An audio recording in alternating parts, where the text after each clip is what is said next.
This episode of the AI Inside podcast is brought to you by Aria. Get started for free today at airia.com.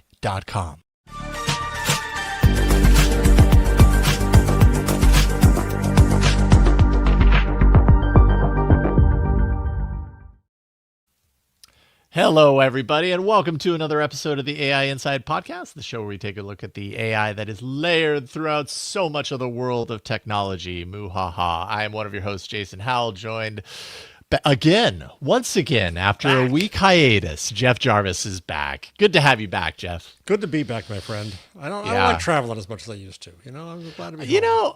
In my almost 2 years of independence, one of my kind of charters for myself was to travel more to events and opportunities. I have a real mixed feeling about it because, on one hand, I like getting out of my zone and going to things and mingling and meeting new people and everything.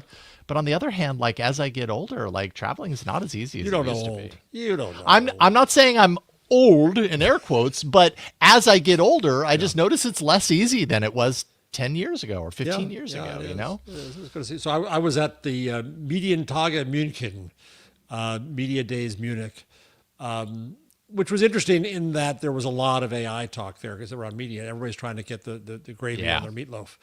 Sure. But there was a really, really smart woman named Uli Köppen at Bayerischer Rundfunk, the Bavarian radio company. She's doing really neat stuff. Maybe we can have a conversation with her coming up. That'd be cool.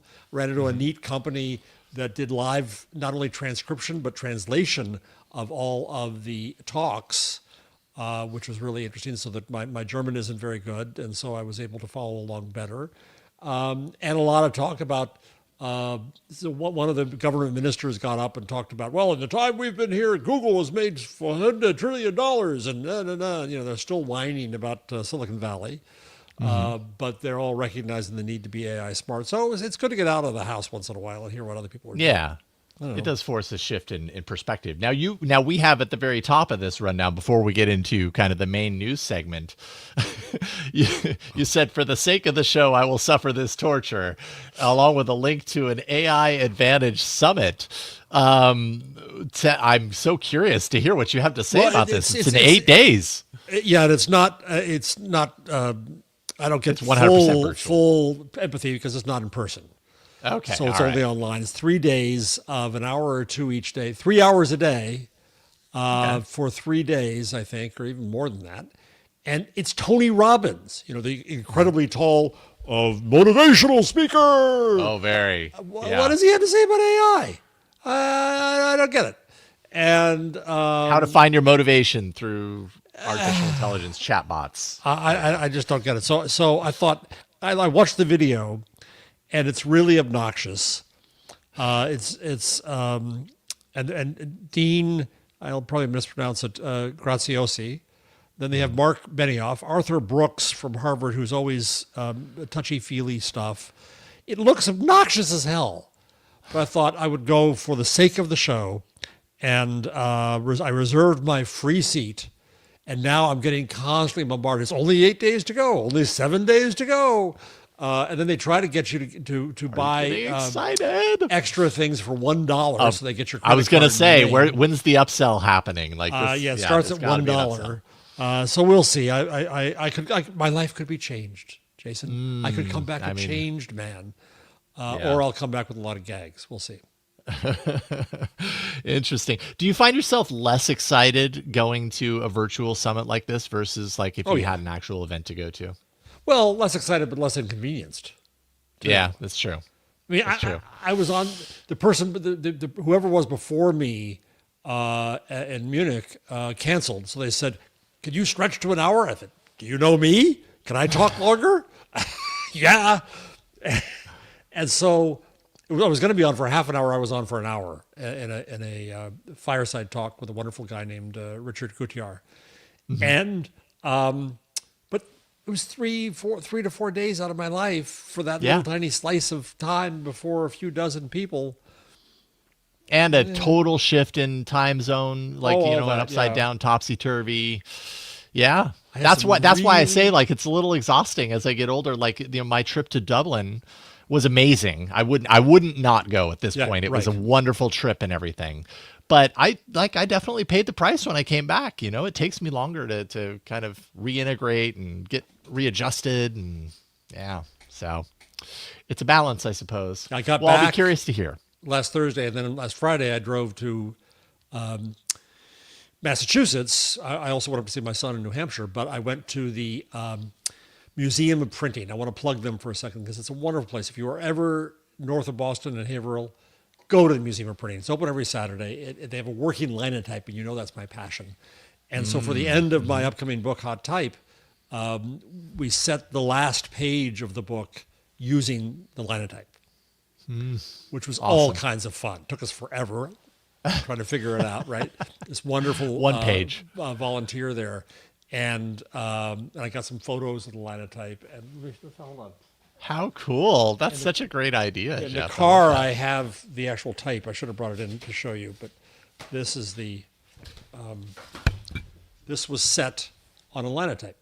And then we pulled a proof. So we're going to have an image of that. It wasn't even the whole page. It was just like a portion of the page. Right? Yeah, it took us like 4 hours to do, to figure it out. But it was so much fun. I want to go Museum of Printing, folks. It's a beautiful, wonderful place. Last night I had a dream that I was giving Tom Hanks a demonstration of the linotype there, which was wishful thinking because maybe we could change the name of it to the Tom Hanks Museum of Printing and Typewriters so we could get his money to keep it alive. So it's a wonderful place. You know, the stranger things from old have happened. Technology to new. There you go. You never know. Tom Hanks, if you want to come on and talk about it, the possibility, let us know. We're pretty easy to find. Here. Contact at AIinsight.show. We'll work with your schedule. Exactly. We'll do whatever it takes. All right. So we got to talk, starting things off, about OpenAI, right? Because we've been talking about this for quite a while. OpenAI officially completed its recapitalization. It is now a for-profit corporation under a nonprofit foundation's oversight, for whatever that means. I'll be honest, I've talked about this a couple of times on Daily Tech News Show. We've talked about it on the show in the past, and yet there's something about just this whole thing that still kind of is hard for me to follow, really hard for me to bite my teeth into or sink my teeth into. Other than the fact that OpenAI, you know, their charter before is obviously clearly very different than what it is now. I think the news today is that, you know, that Sam Altman and OpenAI obviously, you know, marching down the path toward an IPO. So that's probably going to happen at some point potentially in the near-ish future. You know, the relationship between Microsoft and OpenAI and the stake has shifted around, but yeah, I don't know. What do you think about this? Like, obviously, we're not surprised it happened. No, we knew it was going to happen. But I would love to see the whole cap table. I think I've been arguing since this started that this was all about the negotiation of who owned what piece of the equity. So as it comes out, Microsoft owns 27%, valued as of this writing at $135 billion. Down from 32.5%. So they lost. They lost a wee bit. OpenAI Foundation owns 26%, so roughly $130 billion worth of it. So the foundation maintains that, and then the 47% of the equity is held by investors and employees. I don't know what SoftBank got for its $30 billion in this. I'd be curious to know what their piece of the equity is. But they're all going to make, one presumes, a good chunk of change come the exit, come an IPO. And so Microsoft, I think at first, I think in the end, I've got to give Microsoft points. Because it struck me at first that they were a little desperate. They didn't have an AI strategy. Google did, but it was unsung. Microsoft threw in its lot with OpenAI. So it wasn't really Microsoft's strategy. But they got a lot of attention for it. They brought their users ChatGPT and they powered Copilot. They got a big hunk of this company. A lot of that wasn't from cash; it was from compute. So I think Microsoft was pretty cagey in this case. What do you think? Yeah, I mean, they get exclusive access to some of this. Okay, this is funny. 20% cut of revenue, like before. That revenue share will end if and or when OpenAI discovers AGI. I thought that was hilarious because it's like, oh, here it is. We discovered it. Here, wow. What do you know? We have AGI now, as determined by an independent panel. So there is at least some sort of, at least according to the deal, some sort of disassociated kind of arbiter of what AGI actually is. But wow, that's so elusive and strange. Hey, what do you know? We discovered. Yeah, it's like, oh, but Bigfoot had it all along. Here it is. It's under this rock over here. We found AGI. It was right around the corner. Right. Yeah, it's absurd. So you remember a few weeks ago, DeepMind came up with their own definitions of AGI. I read a paper last week where a bunch of people signed on to other definitions of AGI. It's still BS in my view. It's still complete and utter BS. And ridiculous that it's written into a contract without a definition. That's what I'm saying. Like when I read this, I was like, okay, well then, all right. Like, what does that even mean? I don't even know what that. Right. They don't. Neither do they. That's the thing. Yeah, they don't. They just have a strong feeling that there is some sort of like next stage, next level, and I'm sure given a long enough timeline, there probably is. But wow, that's really loosey goosey. Microsoft gets exclusive access to OpenAI's new technology until 2032. That does include AGI if OpenAI suddenly discovers it, hiding under a rock. Yeah. Do you think Altman regrets the Microsoft deal? Oh, got him going. I don't know. I would say no, because if it gets you going, then like, if he's a reasonable person, which who the heck knows with someone, in his position, how reasonable he actually is. But if he's reasonable, I would say, yeah, I would say no. I don't think that he regrets it, because would OpenAI be where it is without that deal? No. Like, You work with what you're given, and if that deal paves the path for the next stage, then it'd be kind of silly to regret it, There was another story I didn't put in the rundown this week that I think that Altman has done something like $1 trillion worth of forward-looking deals. We've talked about them over the weeks, but the story made a point that he basically did not use any advisors for it. He used no bankers. Which saved him bankers' fees, which can be considerable, but also is a really egotistical thing to think, I know how to do these huge deals with these huge companies with huge amounts of money, and I don't need no help. Mm-hmm. So we'll see. We'll see how the fate of OpenAI goes. Interestingly, he not only had to negotiate with companies, he also had to negotiate with the state of California. Right. Because that was a matter of, the Attorney General had to approve the switch from not-for-profit to for-profit, and that's always a very dicey thing to do under tax law. And so Altman negotiated and basically said, gee, I'd really like to keep the company here in California and not follow Elon to Texas, but you got to approve the deal. Yeah, so his quote, because he shared this on Twitter. It's soon Twitter.com, by the way, goes away in like a couple of weeks. So really? Yeah, they're shutting it off. So it's just going to be X. I can't type it. I can't type the other letter. I won't type it. I know it's hard for me too. I'm about 50-50 how I get there nowadays. But he did share on X, California's my home, and I love it here. When I talked to Attorney General Bonta 2 weeks ago, I made it clear that we're not going to do what those other companies do and threaten to leave if sued. We're better than that. You could count on us. He says, we really wanted to figure this out and are really happy about where it all landed and very much appreciate the work of the Attorney General. I also noticed when I read this that his little bio on X says, AI is cool, I guess. He says, I don't know. Maybe that's been there all along. I've never noticed it. And it just kind of is indicative of kind of what you were saying before about the not involving bankers or whatever. Part of his image seems to be, whatever. I do what I want. Like, yeah, it's cool, I guess. I go over there, I deal with that thing. Whatever, let's just move forward. It's cool. Yeah. And it is an image more than anything else. But I guess I don't know him personally, so I don't know how true that statement is. But that's my assumption.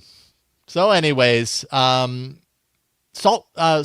Altman remains CEO without equity stakes. Is that right? Also here? I don't know whether he has. I don't think he has equity stake, which would be very odd. If I were on the board, you'd want him to be motivated. But Altman's doing just fine. Andy has pieces of companies they've invested in and all kinds of other things. Altman watches out for Altman. Just dandy. Yeah, no, he's gonna be okay. Yeah. Altman's gonna be just fine. Yeah. Okay, well, there we go. That's OpenAI now on the path to an IPO, one has to imagine. I'm sure that's going to be news that we'll be seeing more and more mentions of in the coming months ahead. Amazon announced that the company is cutting around 14,000 jobs, around 4% of its office workforce.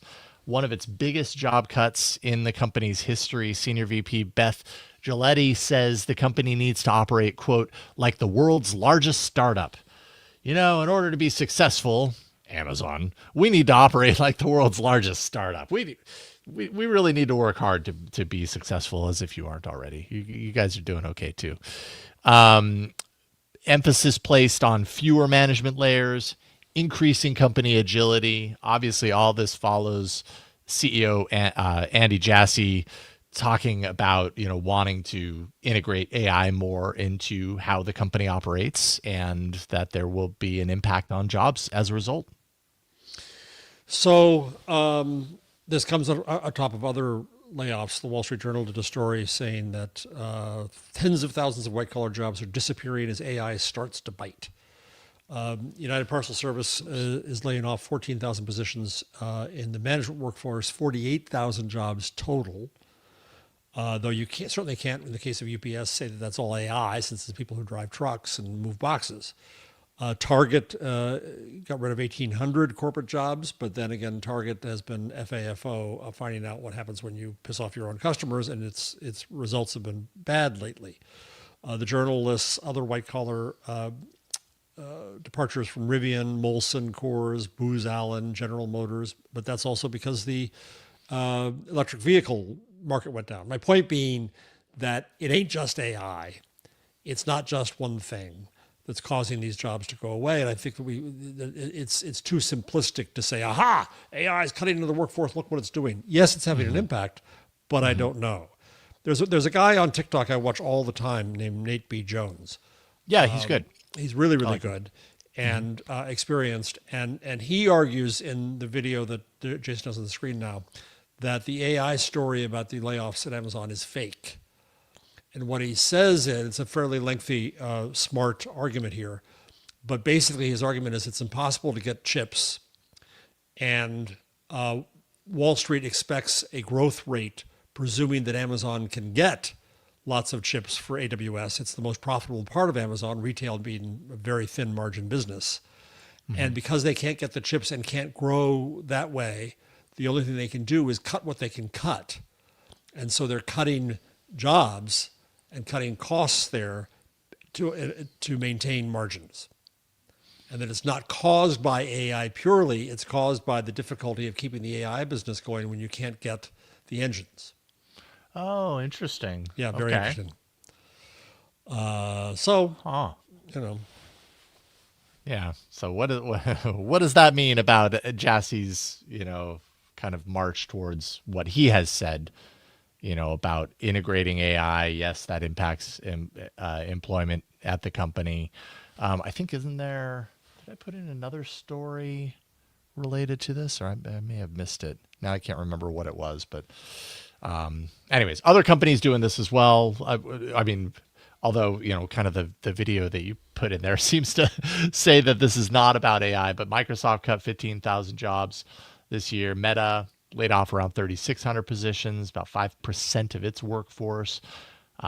Many of those, at least some of those in their Superintelligence Labs AI division, which is interesting. So a lot of this happening. What is the real reason, and does it have anything to do with AI? I guess now is the new question to ask. If AI is causing a good hunk of those jobs to go away. Yeah. So in my new book, which I'll keep plugging from now until eternity, called Hot Type, out next June, I go through the history of the typewriter, and there's a wonderful book that I quoted in it too about the history of the filing cabinet.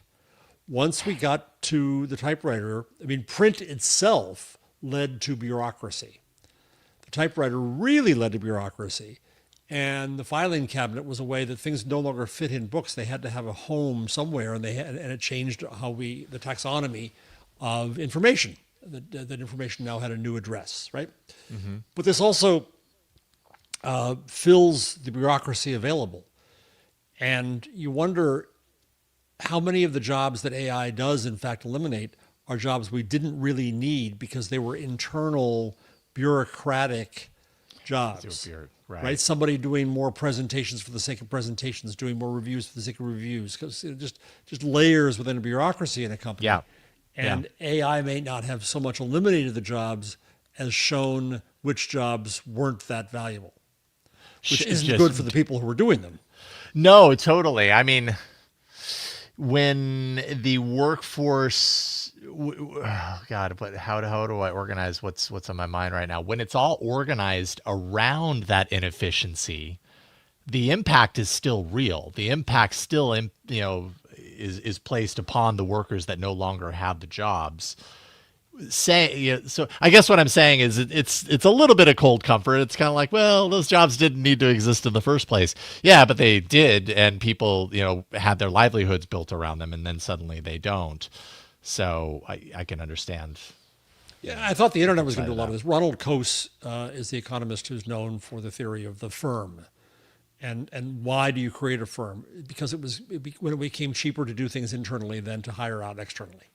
And so corporations came along that did that. And now we kind of reverse. We've seen this reversal happening ever since the internet and global outsourcing of manufacturing and of labor and so on. You take the firm apart into pieces because it's cheaper to do it elsewhere.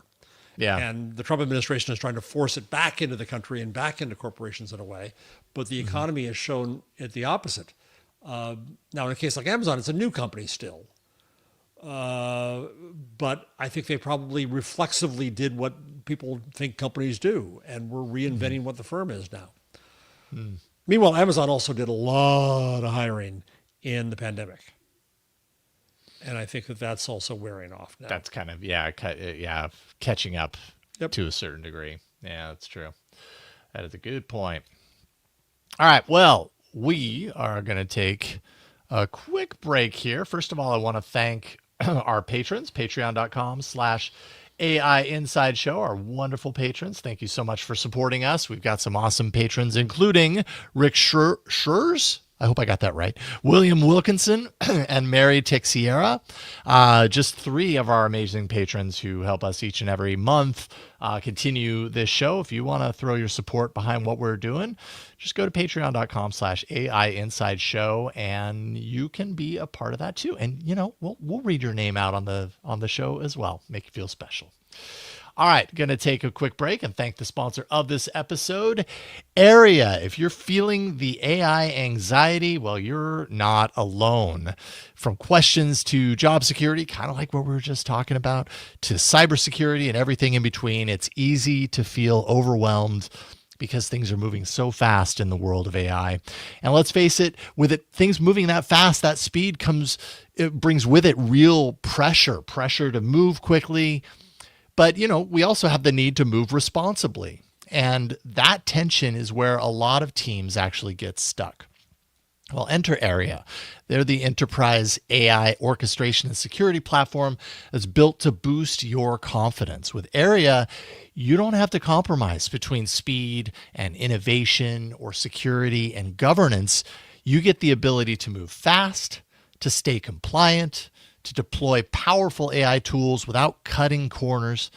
Area gives your team the framework to innovate safely with the oversight that your legal and your IT leads actually expect. So you can, deploy your AI quickly without cutting corners on compliance. And you can give your teams all the confidence that they need to adopt AI. All that is possible with Area. So if risk has been holding your organization back from embracing AI, Area is built to remove those blockers and to let your ideas move forward. So if you're ready to eliminate your AI anxiety, well, you should check out Area. Visit area.com to get started for free today. That's AIRIA.com, and check it out for yourself. And we thank Area for their support of the AI Inside podcast. All right, we're going to take a quick break and come back and talk a little bit about Adobe, because they've got some really interesting stuff going on in AI. That's coming up. All right, I enjoy the creativity kind of AI stories, and Adobe reached out to me last week and asked if I wanted to kind of sit in on some information that was related to their upcoming Adobe Max 2025 conference. I did that, and some of the stuff that they shared as a user of Adobe products, I use the Creative Cloud suite a lot for what I do just in creating podcasts and all the things that are associated with it. And so they shared some information that, I don't know, maybe I can put it into terms that make you care a little bit about it. Cause I don't know, I'm assuming you don't use Creative Cloud Suite at all, Jeff. Or I don't have a lot of reason to, because I'm not that creative. Well, I mean, you might not, people might not be creative, but need to use it because they need to do a thing. It's the place. It is the place to do all these things now. And it's amazing what Adobe has built. Adobe is a real star in my book, Hot Type, which I plugged again, with the beginnings of PostScript. And it really changed our relationship to all this creation, and it's built a tremendous suite of tools since then. So if you want to do anything pretty much now, it's through Adobe. And there are ways to do a lot of this stuff outside of Adobe, and actually there is kind of like a counter movement for Adobe that I've seen a lot of people kind of buying into, like the anti-Adobe, like I don't want to pay because Creative Cloud is a very expensive thing to have to buy pay for on a monthly basis to get access to all of their advanced tools. So there are ways to do it without, but they keep, and especially in the last couple of years, they keep inserting AI and generative AI into their products in a way that actually solves some real problems. And a couple of these I'm actually very excited about. Firefly version 5 was their big announcement. This is basically their generative AI platform, which now has better image quality, native 4 megapixel photorealistic output. So the images that you get generated out of Firefly are just higher quality. You can blow them up larger. You can do a lot more with them. Now they have prompt-based and layered image editing capabilities. The layered image capability is probably the thing that I'm most excited about. And my understanding of this is when you work in something, let's say you're in Photoshop and you're creating images, a lot of times you're working within layers in order to layer this image on top of that image and keep things still fully tweakable over time instead of embedding them into each other. And, it's next to impossible to kind of reverse that action because they're kind of integrated, right? Well, when you've used AI on these tools in the past, it kind of does the embedding as part of it. And I've always wondered, why can't the created image be its own layer that I can then layer in and out and give me more flexibility? And that seems to be the direction that Adobe's heading here. So excited to work with that just because that'll save me a lot of time undoing some of the things that I've had to do before. You don't want to spend time undoing stuff. Also harmonization. So this idea of if I've got a scene that I'm putting, that I'm creating around, and I want to put this, red stapler into the scene. If I just paste a red stapler into there, it might not look like it belongs in the scene. It might look like a piece of clip art that's just kind of pasted on top. And harmonization is this idea that using AI, it can analyze, the way light is cast in the scene. It can use the light and the dark levels and basically bring harmony to the imagery that you're inserting into it so that it feels like it belongs on that table or wherever you happen to put it. Things like that just make these things kind of more usable and more believable, let's say, when you see them. And then, some of the other standard stuff, soundtrack generation.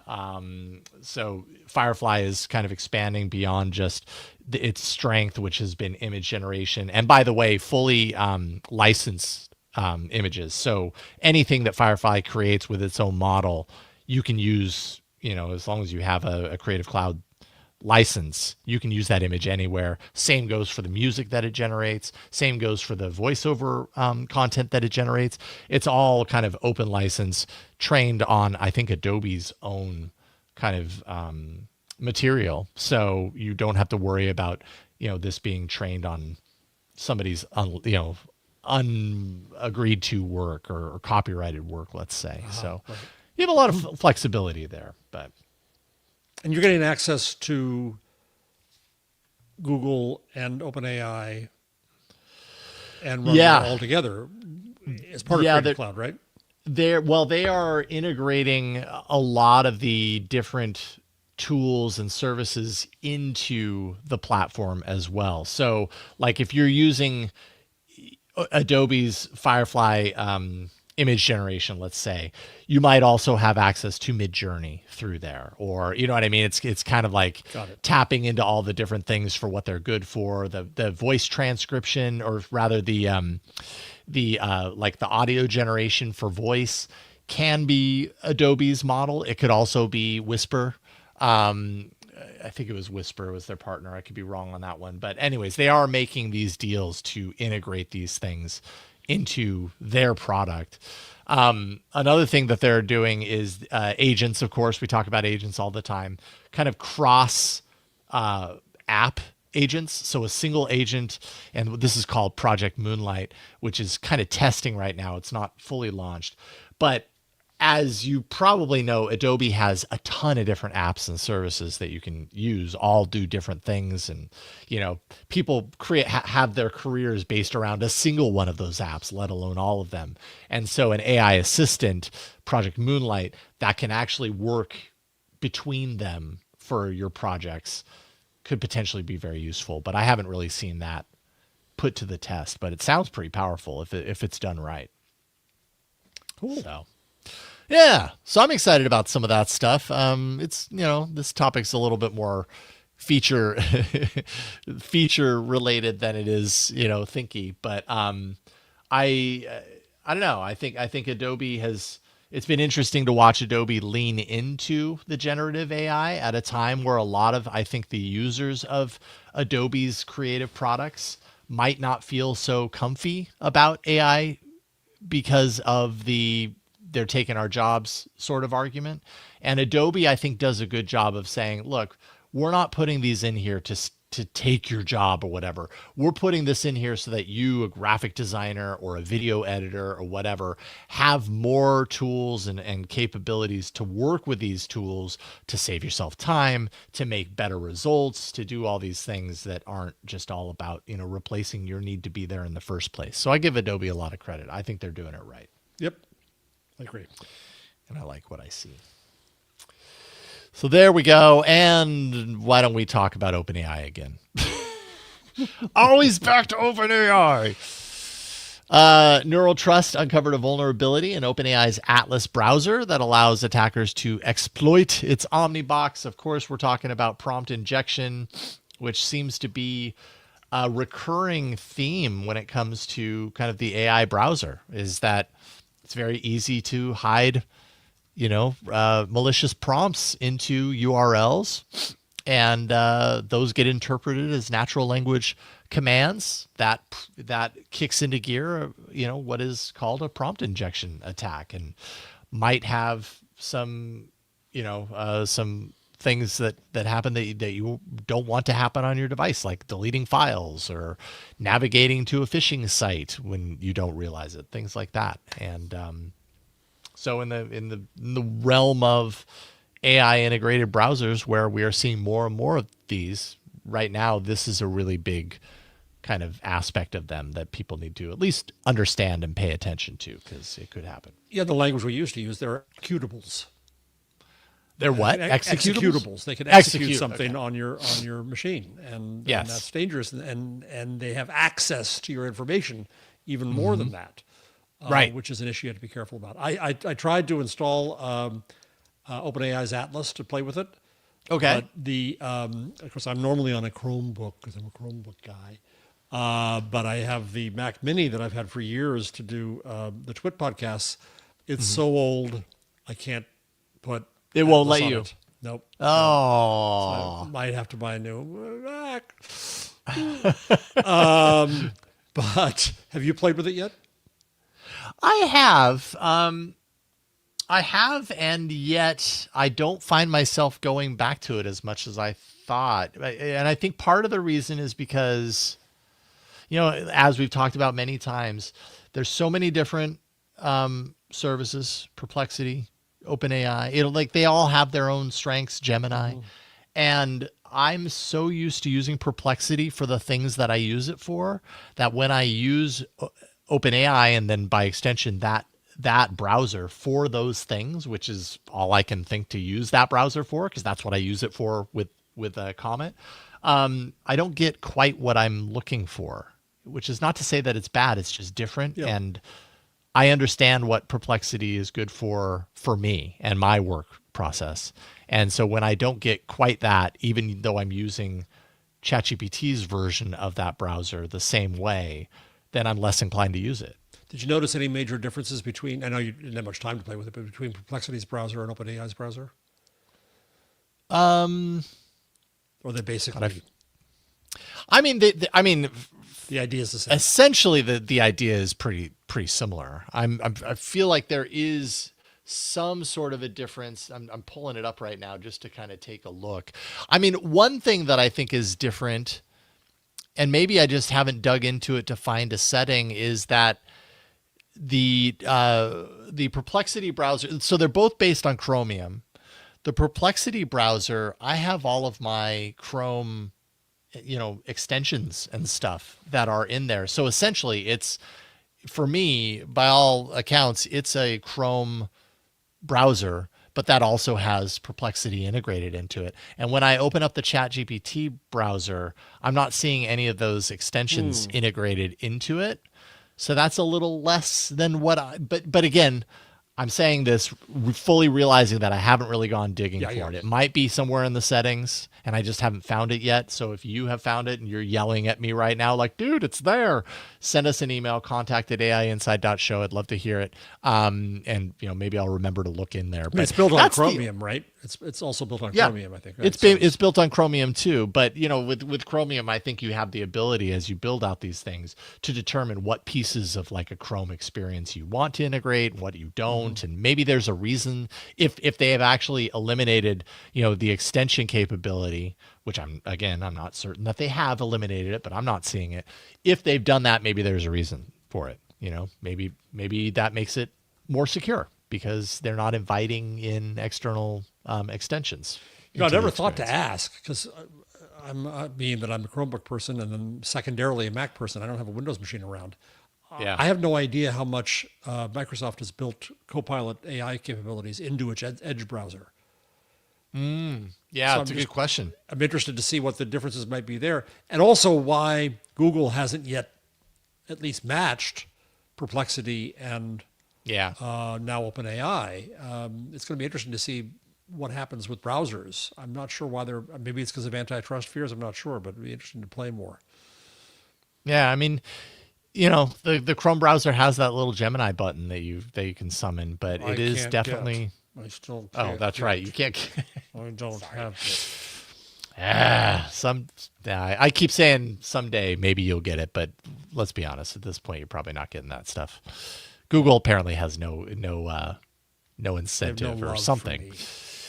But yeah, that button, it definitely works differently, right? Like the ChatGPT Atlas pulls out a little sidebar that takes up the top to bottom of the window. Same with Perplexity. Comet.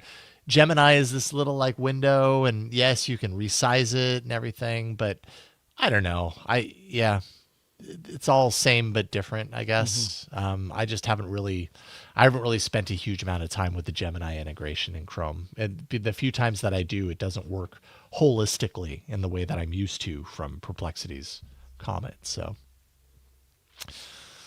I don't know about that. OpenAI's CISO actually posted on X how to mitigate some of these risks for prompt injection attacks into their browser. He says users should run most tasks in logged out mode. That doesn't sound very useful. Advantage, yeah. Yeah, it takes away some of the advantage.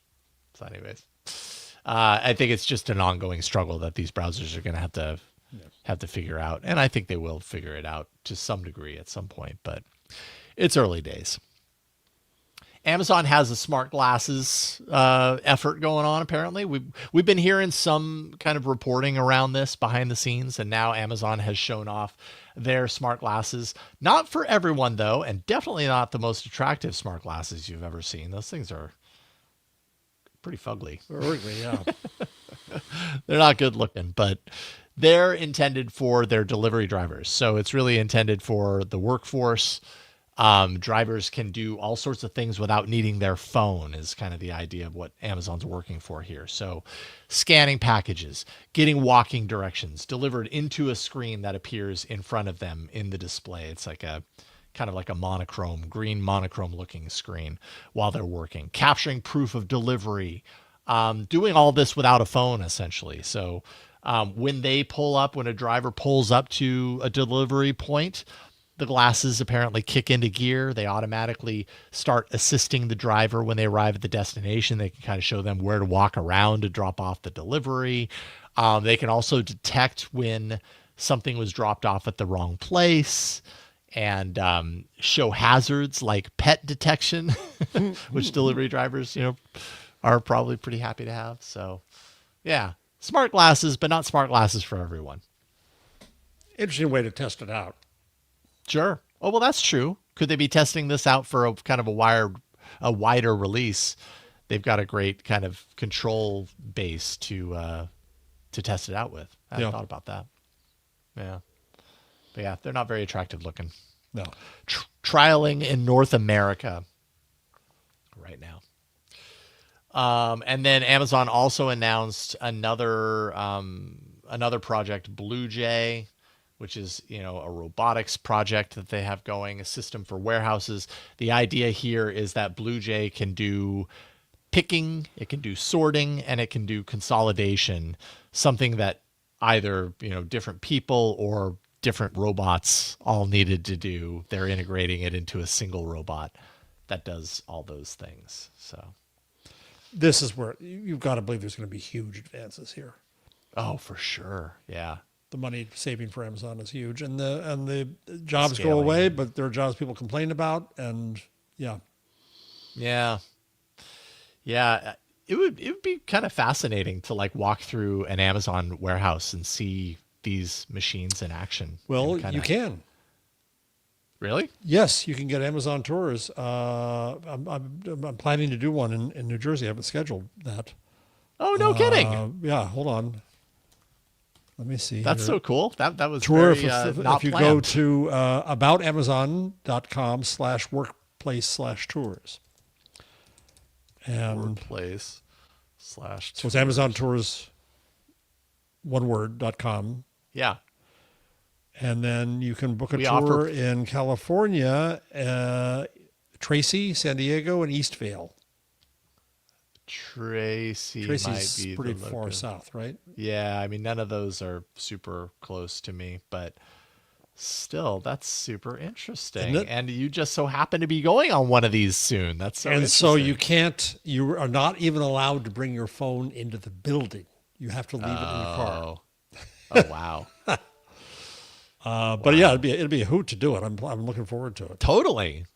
I'd just be curious to see the kind of the robots doing their thing and kind of marvel at just where robotics is right now. Because Amazon is really, they're doing some really remarkable things with robotics.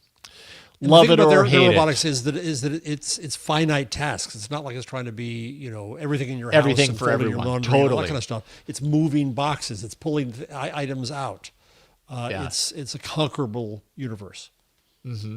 Yeah. Fascinating. Oh, well, when you do that tour, you got to, I mean, obviously you probably were planning on it, but yeah, you got to. Oh, I'll tell you all about it. Unfortunately, I can't take any video. No, but you'll probably see some really cool things. I'd love to hear about it. Not permitted sandals, clogs, Crocs. Well, darn. High heels or other unstable footwear, nor offensive or revealing clothing. I think I'll pass. Long pants are recommended for additional protection. Shirts must have long sleeves. Must have sleeves, long or short. Long hair must be pulled at or above shoulder length. Jesus. Safety, right? Yeah. Wow. I mean, this is, you're going into a work environment, a warehouse environment. Yeah, the Yeah. liability.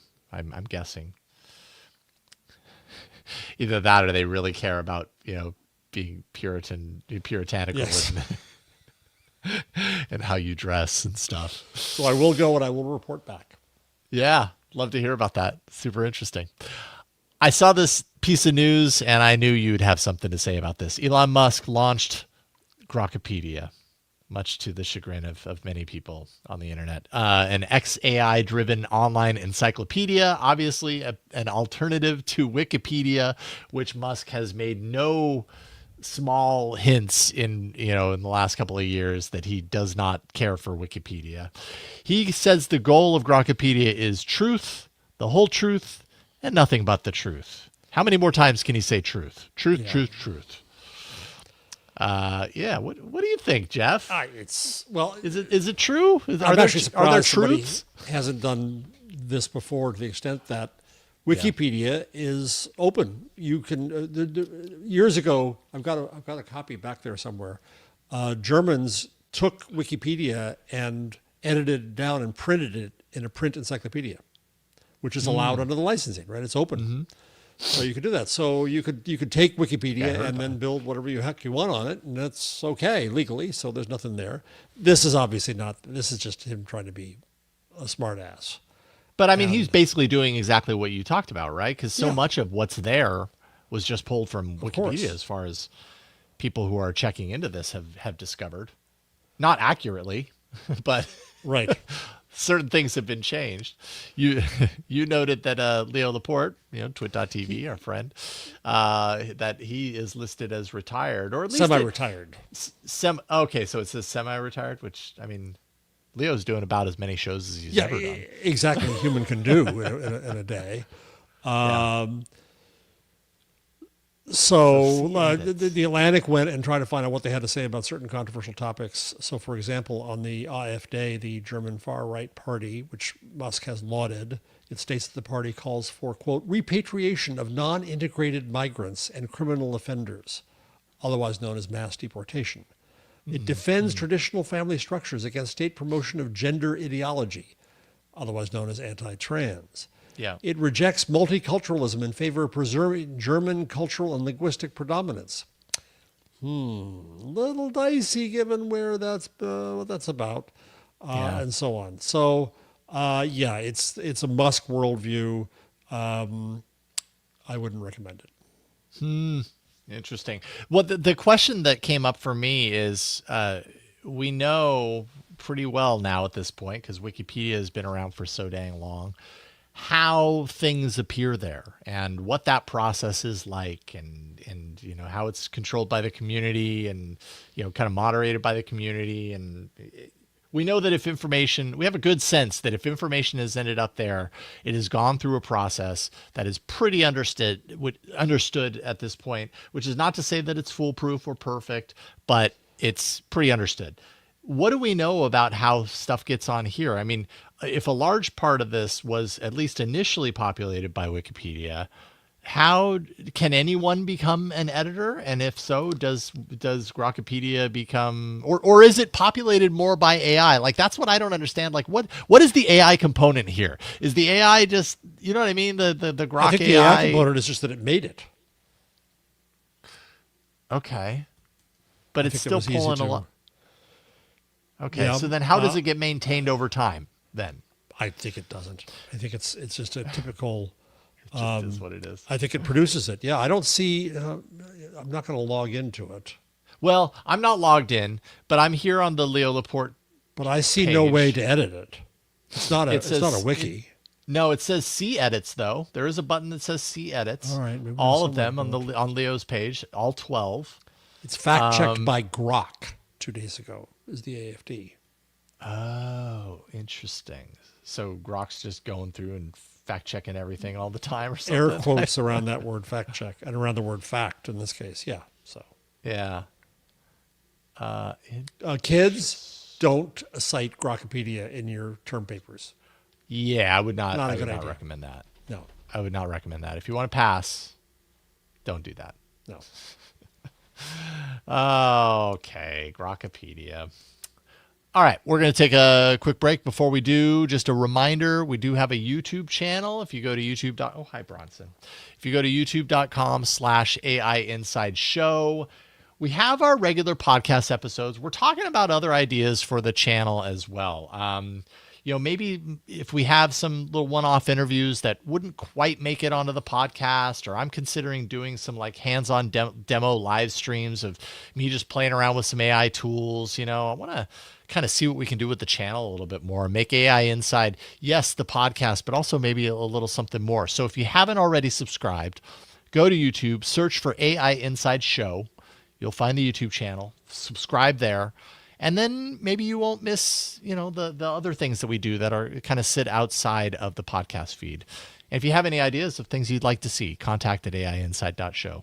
Totally open to that as well. Let's take a quick break and come back and punch out a few stories in our speed round before we let you go. All right. The dogs are pacing frantically. They are ready for Dad to stop podcasting, dang it. You're going to have to wait just a few minutes. Qualcomm, do you usually take them out after we record? Yeah. And we're recording an hour later, so they're confused? Yeah, this show goes an hour to an hour and a half sometimes, and by the time I'm done, they're super bored, so I usually take them for a walk after the show, actually. But today I did 2 podcasts in a row. I did the Daily Tech News show and then almost immediately cut right over to here for this show. And so they are really ready. They're like, all right, seriously. I've heard enough of you, Dad. Who are you talking to, Dad? You're not talking to me. That's what they're saying. Qualcomm going toe-to-toe with Nvidia, revealing its latest AI accelerator chips. The AI 200 set to ship next year will be available as standalone chips, also server cards and full server stacks. Actually, Saudi Arabia's Humane startup is its first customer, so they're going to be deploying 200 megawatts next year in 2026. And then they have another AI 250 that's aiming for 2027. That will feature a neural processing unit up to 768 gigabytes. Let me just say 768 GB because that's what I wrote down, of low power memory, higher than Nvidia and AMD. And then you also threw in here, I didn't get a chance to read it, but it's certainly in the news today. Tell us a little bit about Nvidia's $5 trillion So you might think that Qualcomm announcing it's going to be a competitor to Nvidia in the chip business, in the AI chip business, would cause Nvidia's stock to go down. No, quite the contrary. Nvidia's stock took a nice pump this morning, and it opened up as the world's first $5 trillion company. It really is at the heart of it all. I'm weird. It's weird that I'm on AI podcasts and I'm a geek. I'm so weird that I am an aficionado of Jensen Huang's keynotes. Mm-hmm. And so I watched. Yeah, he just had one, right? He just had one GTC in Washington, which I watched, which politically was interesting because he took opportunities to thank President Trump for bringing manufacturing and electricity to the U.S. and making it possible, that being that. Yep. But it was really interesting to me because it just still shows how central NVIDIA is. And it's not just the chips, it's CUDA. He emphasizes this every time he goes over the software that's enabled, the platform that's there, that really is important. He announced a big deal with Nokia to invest in Nokia and to basically, he argued that AWS is a cloud built on top of the internet. And he said that they're going to build a cloud on top of mobile. And that NVIDIA is a huge provider of now back-end equipment in mobile. And now it will be NVIDIA'd and AI'd up. And so that it's taking AI to the edge through these networks. You don't have to be in a data center. So that was really interesting to me. And then the other thing that always interests me is just how he speaks architecturally about things. And it struck me, Jason, that we explained that you all know ChatGPT and it's important and it's fine, but that's not all of AI. But he does say that all of the AI is talking about is about tokens. That whether you're turning text into tokens or images into tokens or a protein into tokens or molecules into tokens, whatever it is, it's the tokenization. And it really struck me that was important, is that the word was the key atomic unit of all knowledge in humanity, right? And now it's the token. And the token is an abstraction that has no meaning in itself. And it can often be not about the word, but about the relationships among words. Yes. And it can be about other kinds of data as well. But that's the lingua of AI. And that really just hit me that's what he's talking about. So I come away from these keynotes always with kind of a slightly different understanding.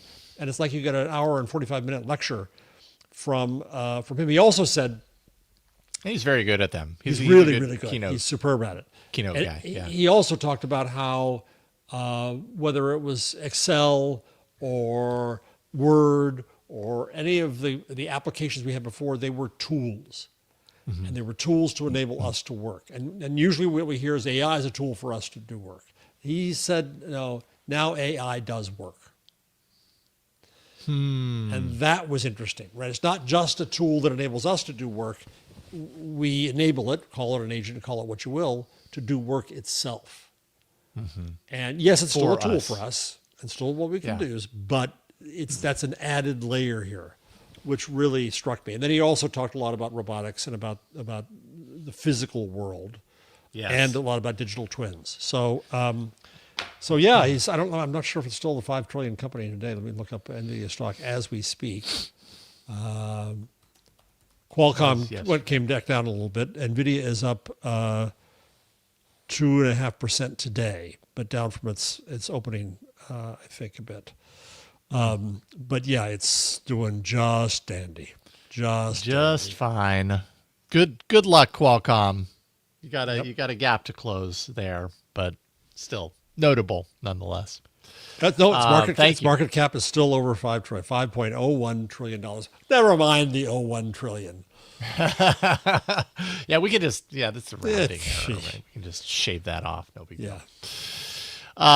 Sora, the video service that I keep bringing up because it's obnoxious, but it's also sort of addictive and fun, will be coming to Android apparently very soon, they have announced. So if you are an Android user and you haven't been able to check out Sora, you've got something to look forward to. I spoke with my Android faithful friends last night on the podcast, asked them, because I had to use my daughter's iPad to set up the account. And then now I can use just a desktop browser to use the account to generate videos and stuff. So I've been using it, but I needed an iOS device in order to set up the account.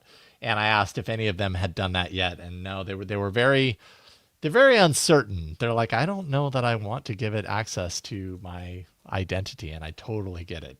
I don't know if it was a good idea, but I will say that it's an interesting experience nonetheless.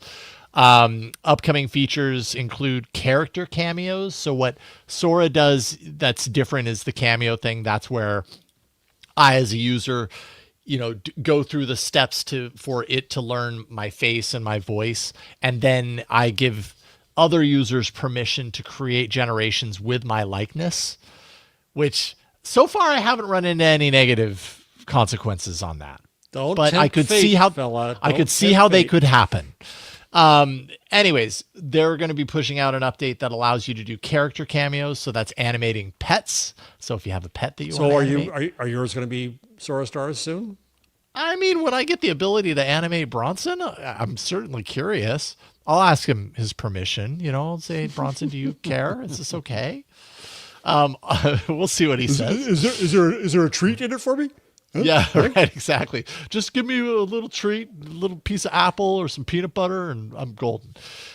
You could also animate inanimate objects and turn them into characters. And then there will be like trending cameos for inspiration, and so some updates. At the beginning of the Jensen Huang keynote, they talked about earlier, and it was all very American. It was all aimed at Trump and the great innovators in America. So Ben Franklin and Thomas Edison and so on. But what they did was they Sora'd them up. I'm not sure it was Sora. I don't know what they used. But they took pictures of them and animated them. Oh, boy. Yeah. Yeah. Can't tell what's real anymore. Nope. Nope. Is it a good idea or a bad idea? I don't know. I do know that when I've traveled, we were talking about traveling earlier, and when I've traveled, I see in foreign airports, like when I went to Dublin, I saw, and then I also saw this in Barcelona when I went for Mobile World Congress earlier this year. I saw more than I've seen here, the integration of AI generated kind of B-roll for like promotional material or for ad campaigns and stuff. And it had the total tales, you know, you could absolutely notice and tell that it was generated with AI. And so, yeah, it's another one of those things. It's like, how do I feel about that? I don't know, but there it is. Anthropic struck a partnership with Google, giving them access to up to 1 million of Google's tensor processing units. It's TPUs, as they call them. The deal will bring more than 1 gigawatt of capacity to Anthropic's service in 2026. This is Google's largest TPU deal to date. And Anthropic is actually splitting its workloads with this deal across TPUs from Google, Amazon's Trainium chips, and Nvidia GPUs, as opposed to some of the other companies that kind of go all in on a single solution. And yeah, Google continues, you know, to have its investment in Anthropic, I think to the tune of $3 billion so far. So yeah, we're recording this a few hours before Google announces its results for this quarter. Oh, okay. I'm thinking, going back to the Nate B. Jones video from before, the fact that it's so damned hard to get hold of NVIDIA GPUs. And Nate says in his video that Google's in a better position because it does have its tensor chips. And here's a case of the tensor chip being a major play with another AI company. Yeah. And I think the chip business alone for Google could be important going forward. Because it does create a competitive landscape. For sure. It's a proven chip, and they have the structure to use it. So we'll see what happens next, but I think we'll see more deals like this. Yeah, interesting. I think you're right. And then finally, if you are on Android or on a Pixel or whatever, you're familiar with Google's feature drops that they sometimes do for their brand of smartphones and stuff. Now they're doing Gemini drops. Gemini is going to get its own drops as well. And basically what these are, they're like prepackaged, like we have like 5 or 6 new features or advancements. We decided to bundle them all up and release them all at the same time. So it seems like we're giving you just a huge injection of new to the thing that you're already using. So sometimes they feel a little random. But, you know, new features always kind of nice. Gemini can create entire decks in Google Slides now with Canvas. Gemini is also rolling out to more Google TVs. So if you have a Google TV, it's possible that Gemini is going to update on your Google TV and you'll be able to talk to it as if it's your best friend someday soon. VO, its video generation app, getting updated to 3.1, so better textures, easier camera control, better dialogue with sound effects, that sort of stuff. And then web users getting improved latex rendering, LATEX, with weird capitalizations through there for improved formulas and PDFs. It's a word processing software that came out from Donald Knuth at Stanford before PostScript many, many years ago, because it's useful so that scientists and mathematicians can display the formulae that word processors could not. So it became the standard for academic papers. Now, if you're just a humanities person like me or a journalist like me, you don't need all this stuff because you don't know what a formula is. But latex is beloved among academic paper people. Okay. Thank you for putting context on that. Because when I read that, I was like, I feel like I'm missing something. But and they kind of demonstrated in the video. It's really hard to render. I'm sure. Impossible to render with a standard word processor. Interesting. Okay. Yep. Oh. And then I wanted to show, some of this stuff comes out of Notebook LM, pretty much demonstrated there first.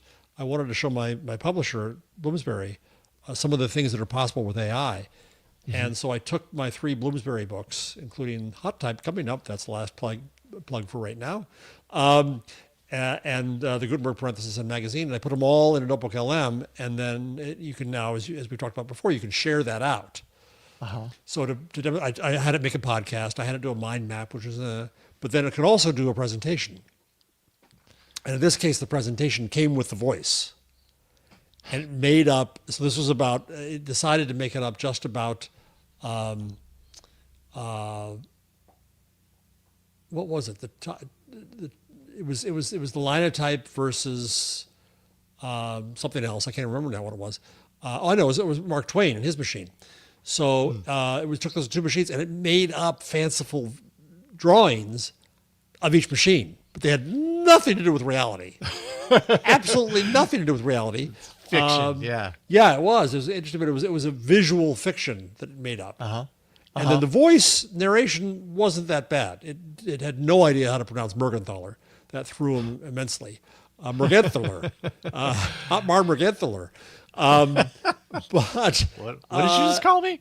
Yeah, but it was still interesting to see where this stretches. You can give, and what you can do with this is you can give it your own visual materials instead. Yeah, and presumably it'll figure out how to use that. But I want to play with this stuff. But we're going to see it. Yeah, as you said, you saw it in backup materials. Now you're going to see it in every damn corporate presentation. Is going to be this now. Oh yeah. It's the final especially gasp. when tools like, going back to earlier, tools like Adobe Creative Cloud Suite that a lot of these, the people that work at these places are using to create their stuff, and of course Google and, Google services and everything. The more they integrate these things, the more those tools are going to be used. And well, so Jassy Scott in the chat scoops us. I didn't know this. There are new notebook LM improvements announced today. Oh, okay. Improved chat with an 8 times larger context window, 6 times longer conversation memory, and boosting response quality by 50%. Thank you, Jassy. I had not seen that. Thank you, Jassy. Those are big updates for something like Notebook LM. Having a larger context window, man, that's one of the better tools to have that kind of a boost in. It really is. Throw massive amounts of data into, make it usable. Yeah. Thank you, Jassy. Thanks. That's awesome. See, we get news from all over. Yeah, there we go. Love fitting that in. And thanks to you, Jeff. I know we had to shift the start time today, so I hope it doesn't mess you up with Intelligent Machines. Like Leo Laporte, I'm semi-retired, so. Well, I appreciate you being here each and every week. Hot Type, of course, if you want to see what Jeff's been talking about throughout this episode, see it for yourself. Too damned often. The cover of Hot Type, which is based on reality and not fiction, I'm assuming. JeffJarvis.com. Well, it is. In fact, the funny thing was the designer who does great work, he did the Gutenberg parenthesis, Ben Enslow. The original cover he showed me had an image of a linotype machine, but it was just wrong in ways that it couldn't work. And my first thought was, oh my God, he put it through AI. Uh-oh. Yeah. I'm going to get killed. I'm going to get killed. And in fact, I found that the image was one that had run in a British linotype ad. So it was from linotype, but it still couldn't work. It was wrong. And luckily we found this image, which is legit. It's awesome too. Yeah. It's kind of one of those images that you kind of get lost in looking at all the detail and how would that work? That's so impressive. Hot Type, Gutenberg parenthesis, magazine, the web we weave, collect the whole set. JeffJarvis.com. Thank you, Jeff. Go to AIinside.show, where you can find all of our episodes, all the ways to get them, audio, video. You can find the RSS feed that looks like this. Isn't that beautiful? There's the wonderful RSS. Throw that into a podcatcher, and you'll get something on the other side, namely episodes of this show. You can also go to patreon.com/AIinsideShow, where you can support us on a deeper level. We have many amazing patrons who do that. We also have many amazing executive producers of this show, including Dr. Do, Jeffrey Maricini, Radio Asheville 103.7, Dante St. James, Bono De Rick, Jason Neifert, Jason Brady, Anthony Downs, Mark Starcher. We're one away from 10, folks. Do you want to be the 10th? Then I can close my pinky on my hand when I count them out as I read them down. Thank you, executive producers on Patreon. Thank you to all of our patrons for your continued support. And patreon.com/AIinsideShow. And just a huge thank you to each and every one of you. We couldn't do this show without you. So thank you for watching. Thank you for listening. And we will see you next time on another episode of the AI Inside Podcast. Take care, everybody. Bye.